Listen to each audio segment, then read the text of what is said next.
Hello বন্ধুরা, পাঁচফোড়ন জানা অজানা গল্পে সবাইকে স্বাগত। আমাদের চ্যানেলের অমৃতবাণী সিরিজটা করার উদ্দেশ্য মনের আধ্যাত্মিক বিকাশ। অমৃতবাণী শুনে কারো মনের 1% চিন্তারও বিকাশ হলেও সেটা পাঁচফোড়নের সার্থকতা। আজও নিয়ে এসেছি অমৃতবাণী, শ্রী শ্রী রামকৃষ্ণদেবের বলা আরও একটি শিক্ষামূলক গল্প। আগের অমৃতবাণীর লিঙ্ক ডেসক্রিপশনে দেওয়া আছে। তো বেশি কথা না বাড়িয়ে শুরু করছি আজকের গল্প অমৃতবাণী। ঠাকুর। বেদে ব্রহ্মজ্ঞানীর নানা রকম অবস্থা বর্ণনা আছে। জ্ঞান পথ বড়ই কঠিন পথ। বিষয় বুদ্ধির কামিনী কাঞ্চনে আসক্তির লেশমাত্র থাকলে জ্ঞান হয় না। এ পথ কলিযুগের পক্ষে নয়। এ সম্বন্ধে বেদে সপ্তভূমির কথা আছে। এই 7 ভূমি মনের স্থান। যখন সংসারে মন থাকে তখন লিঙ্গ গুহ্য নাভি মনের বাসস্থান। মনে তখন ঊর্ধ্বদৃষ্টি থাকে না, কেবল কামিনী কাঞ্চনে মন থাকে। মনের চতুর্থ ভূমি হৃদয়, তখন প্রথম চৈতন্য হয়েছে আর চারিদিকে জ্যোতি দর্শন হয়। তখন সে ব্যক্তি ঐশ্বরিক জ্যোতি দেখে অবাক হয়ে বকে, একই একই। তখন আর নিচের দিকে মানে সংসারের দিকে মন যায় না। মনের পঞ্চভূমি কণ্ঠ। মন যার কণ্ঠে উঠেছে তার অবিদ্যা অজ্ঞান সব গিয়ে ঈশ্বরীয় কথা বই অন্য কোনো কথা শুনতে বা বলতে ভালো লাগে না। যদি কেউ অন্য কথা বলে সেখান থেকে উঠে যায়। মনের ষষ্ঠ ভূমি কপাল। মন সেখানে গেলে অহর্নিশ ঈশ্বরীয় রূপ দর্শন হয়। তখনও একটু আমি থাকে। সে ব্যক্তি সেই নিরূপম রূপ দর্শন করে। উন্মত্ত হয়ে সেই রূপকে স্পর্শ আর আলিঙ্গন করতে যায়, কিন্তু পারে না। যেমন লণ্ঠনের ভেতর আলো আছে, মনে হয় এই আলো ছুলাম, কিন্তু কাচের ব্যবধান আছে বলে ছুতে পারা যায় না। তিরোদেশ সপ্তভূমি। সেখানে মন গেলে সমাধি হয় ও ব্রহ্মজ্ঞানীর ব্রহ্মের প্রত্যক্ষ দর্শন হয়। কিন্তু সে অবস্থায় শরীর অধিক দিন থাকে না। সর্বদা বেহুশ, কিছু খেতে পারে না, মুখে দুধ দিলে গড়িয়ে যায়। এই ভূমিতে 21 দিনে মৃত্যু। এই ব্রহ্মজ্ঞানীর অবস্থা। তোমাদের ভক্তিপথ। ভক্তিপথ খুব ভালো আর সহজ। আমায় একজন বলেছিল, মহাশয় আমাকে সমাধিটা শিখিয়ে দিতে পারেন? সবাই হাসলেন। সমাধি হলে সব কর্ম ত্যাগ হয়ে যায়। পূজা জপাদি কর্ম, বিষয়কর্ম সব ত্যাগ হয়। প্রথমে কর্মের বড় হইচই থাকে। যত ঈশ্বরের দিকে এগুবে ততই কর্মের আড়ম্বর কমে, এমনকি তার নাম গুণগান পর্যন্ত বন্ধ হয়ে যায়। শিবনাথের দিকে তাকিয়ে বললেন, যতক্ষণ তুমি সবাই আসনি তোমার নাম গুণকথা অনেক হয়েছে। যেই তুমি এসে পড়েছ অমনি সেসব কথা বন্ধ হয়ে গেল। তখন তোমার দর্শনেতেই আনন্দ। তখন লোকে বলে, এই যে শিবনাথ বাবু এসেছেন। তোমার বিষয়ে অন্য সব কথা বন্ধ হয়ে যায়। আমার এই অবস্থার পর গঙ্গা জলে তর্পণ করতে গিয়ে দেখি যে হাতের আঙ্গুলে ভেতর দিয়ে জল গলে পড়ে যাচ্ছে। তখন হলধারীকে কাঁদতে কাঁদতে জিজ্ঞেস করলাম, দাদা এ কি হলো? হলধারী বললে, একে গলিত হস্ত বলে। ঈশ্বর দর্শনের পর তর্পণাদি কর্ম থাকে না। সংকীর্তনে প্রথমে বলে, নিতাই আমার মাতা হাতি। ভাব গাঢ় হলে শুধু বলে হাতি হাতি। তারপর কেবল হাতি এই কথাটি মুখে আসে। শেষে হা বলতে বলতে ভাব সমাধি হয়। তখন যে ব্যক্তি এতক্ষণ কীর্তন করছিল চুপ হয়ে যায়।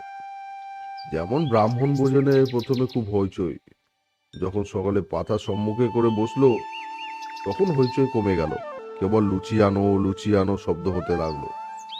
তারপর যখন লুচি তরকারি খেতে আরম্ভ করে তখন আর আনো শব্দ কমে গেছে। যখন দই এলো তখন শুধু সুপ সুপ। সবাই হাসলো। শব্দ নেই বললেই চলে। খাবার পর নিদ্রা, তখন সবাই চুপ। তাই বলছি, প্রথম প্রথম কর্মের খুব হইচই থাকে। ঈশ্বরের পথে যত এগুবে ততই কর্ম কমবে। শেষে কর্মত্যাগ আর সমাধি। গৃহস্থের বউ অন্তঃসত্ত্বা হলে শাশুড়ি কর্ম কমিয়ে দেয়। 10 মাসে কর্ম প্রায় করতেই হয় না। ছেলে হলে একেবারে কর্মত্যাগ। মা ছেলেটি নিয়ে কেবল নাড়াচাড়া করে। ঘরকন্যার কাজ শাশুড়ি ননদ যা এরা সব করে। সমাধিস্থ হওয়ার পর প্রায় শরীর থাকে না।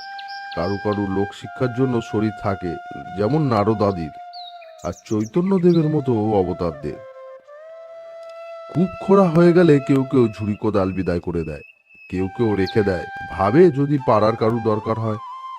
এইরূপ মহাপুরুষ জাতির দুঃখে কাতর। এরা স্বার্থপর নয় যে আপনার জ্ঞান হলেই হলো। স্বার্থপর লোকের কথা তো জানো, এখানে মুদ বললে মুদবে না, পাছে তোমার উপকার হয়। সবাই হাসলেন। 1 পয়সা সন্দেশ দোকান থেকে আনতে দিলে চুষে চুষে এনে দেয়, কিন্তু শক্তি বিশেষ সামান্য আধার লোক শিক্ষা দিতে ভয় করে। হাওয়াতে কাঠ নিজে একরকম করে ভেসে যায়, কিন্তু একটা পাখি এসে বসলে ডুবে যায়। কিন্তু নারদাদি বাহাদুরি কাঠ, এই কাঠ নিজেও ভেসে যায়, আবার উপরে কত মানুষ, গরু, হাতি পর্যন্ত নিয়ে যেতে পারে। রামচন্দ্র রাবণ বধের পর রাক্ষসপুরী প্রবেশ করলেন। বুড়ি নিকষা দৌড়ে পালাতে লাগলো। লক্ষণ বললেন, রাম, এ কি বলুন দেখি, এই নিকষা এত বুড়ি, কত পুত্র শোক পেয়েছে, তার এত প্রাণের ভয়, পালাচ্ছে।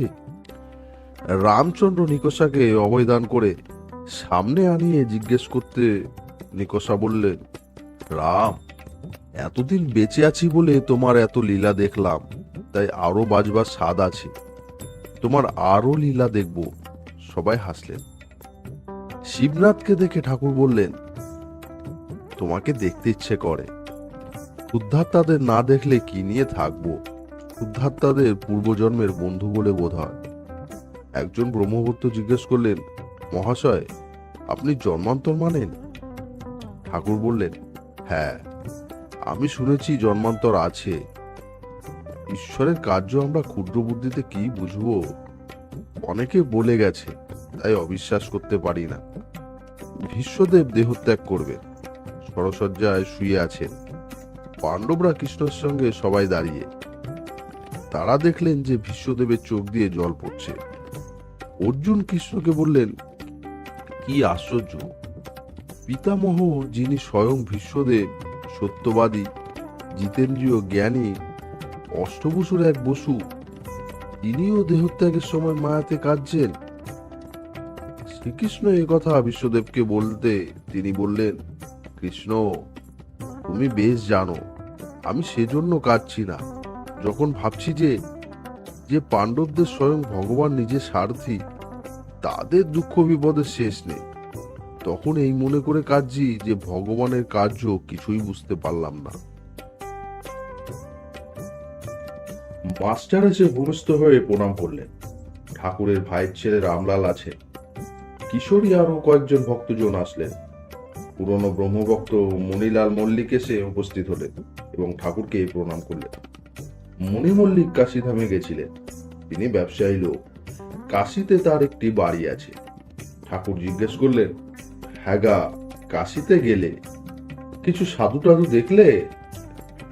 মণিলাল, আগে হ্যাঁ, তৈলঙ্গ স্বামী, ভাস্করানন্দ, এদের সব দেখতে গেছিলাম। ঠাকুর, কিরকম দেখলে বলো? মণিলাল, তৈলঙ্গ স্বামী সেই ঠাকুর বাড়িতেই আছেন, মণিকর্ণিকার ঘাটে বেণী মাধবের কাছে। লোকে বলে তার আগে উচ্চ অবস্থা ছিল, কত আশ্চর্য আশ্চর্য কাজ করতে পারতেন, এখন অনেকটা কমে গেছে। ঠাকুর, সব বিষয়ী লোকের নিন্দা। মণিলাল বললেন, ভাস্করানন্দ সকলের সঙ্গে মিশে, তৈলঙ্গ স্বামীর মতো নয়, একেবারে কথা বন্ধ। ঠাকুর, ভাস্করানন্দের সঙ্গে তোমার কথা হলো? মণিলাল, আগে হ্যাঁ, অনেক কথা হলো। তার মধ্যে পাপ পুণ্যের কথা হলো। তিনি বললেন, পাপ পথে যেও না, পাপ চিন্তা ত্যাগ করবে, ঈশ্বর এসব চান, যেসব কাজ করলে পুণ্য হয় এমন সব কাজ করো। ঠাকুর, হ্যাঁ, ও একরকম আছে ঐহিকদের জন্য, যাদের চৈতন্য হয়েছে, যাদের ঈশ্বর সৎ আর সব অসৎ বলে বোধ হয়ে গেছে, তাদের আরেক রকম ভাব। তারা জানে যে ঈশ্বরই একমাত্র কর্তা, সব অকর্তা। যাদের চৈতন্য হয়েছে তাদের বেতালে পা পড়ে না, হিসাব করে পাপ ত্যাগ করতে হয় না।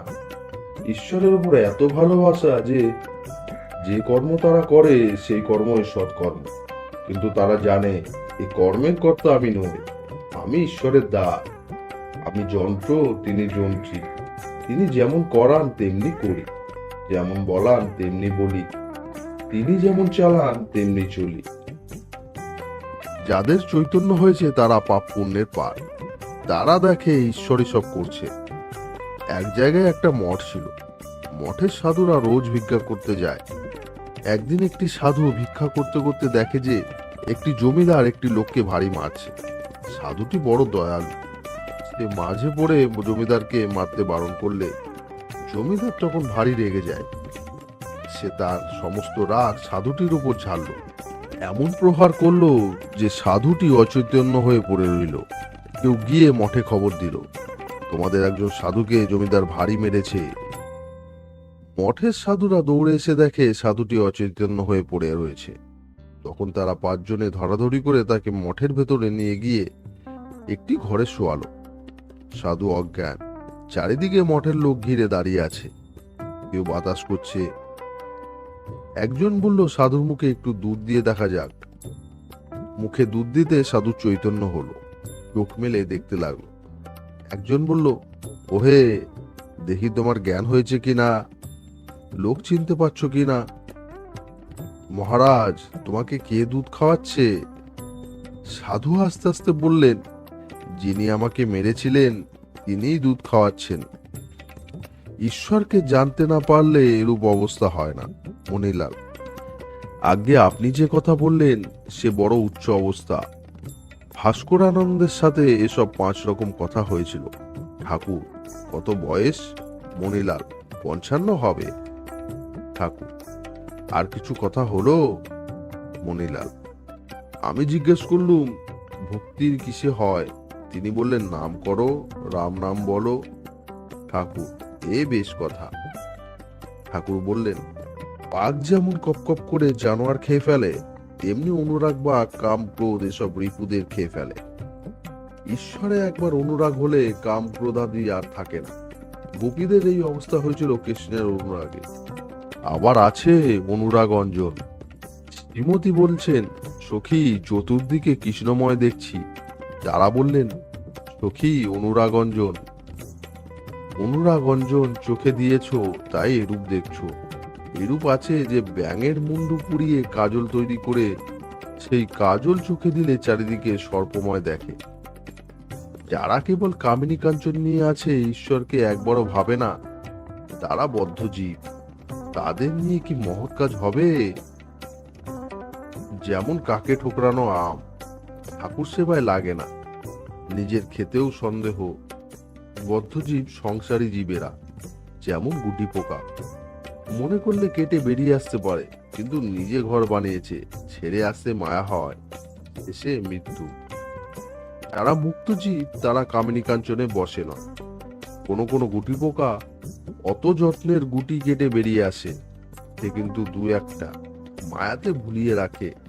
2-1জনের জ্ঞান হয়, তারা মায়ার ভেলকিতে ভোলে না, কামিনী কাঞ্চনে বশ হয় না।